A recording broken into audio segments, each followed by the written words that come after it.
Zelenskyy is expected to meet one-on-one with President Biden tomorrow. Biden is among the NATO leaders agreeing now is not the time for Ukraine to join NATO. This all comes one day after an agreement that sets the stage for Sweden to become the 32nd member of NATO, leaving Ukraine on the sidelines. Joining us now is NewsNation senior national correspondent and contributor, retired Army Lieutenant General Richard Newton. Great to have you here again. Today, President Zelenskyy said uncertainty is weakness. He's in Lithuania tonight meeting with NATO leaders, but he's not going to get the answer he wants and a specific date he wants, right?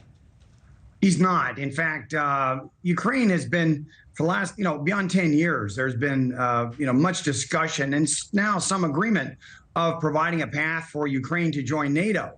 But, and I agree certainly with President Biden and the other NATO leaders, timing is just not now.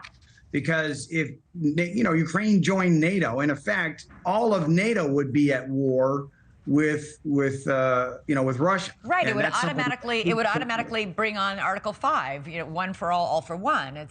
If they were part of NATO, we'd all be in the war helping fight and defend Ukraine, because that's what the NATO Article 5 agreement says. It does. But even beyond the Article 5 aspect of this, Elizabeth, is it doesn't deter Putin 1 inch. Yeah. If anything, it'll provoke Putin at a time when, frankly, the counteroffensive is going rather slow. We had a spring offensive. Now it's a summer offensive. It may be a fall offensive. By the way, I'm not bemoaning Ukraine for that, because it's a very difficult fight they've got on their hands to, again, get the very deeply entrenched enemy off their territory. But nonetheless, it's a very difficult fight that lies ahead. But right now, they don't need the political theater, if you will, or the drama that would be forthcoming should NATO, and they're not going to do this, invite Ukraine into NATO in a formal way. Let's get the war, taken care of. We can help meet Zelensky's needs, or his red lines, and that is to get Russia out of his country, not only necessarily from the February of 2022, but back in 2014. That's mission enough, and then we'll have some discussions about Ukraine joining NATO and so forth. Right. There are other conditions they need to be able to. They have to be able to also defend other NATO allies. They're a country under assault right now. In the meantime, while Ukraine is waiting and by the way, all signals are you'll be part of NATO, just not now. And we won't tell you when, but it will happen. Sweden is in. Largely due to months of behind-the-scenes work by the Biden administration to convince Turkey to go along with this. So now Putin's invasion into Ukraine has directly led to the expansion of NATO by 2 countries. This is not what he wanted. Not at all. In fact, it's unified the NATO alliance even stronger than it was before the invasion. And so that's significant. Also, you mentioned the invite of Sweden, and in April, Finland joined. Sweden, by the way, is the largest territory in Northern Europe. Now that you've got Sweden and Finland part of NATO, that is a tremendous pinch, if you will, on Putin and Russia. It creates a significant choke point for not only their warships, but their aircraft as well. And so that is significant in and of itself.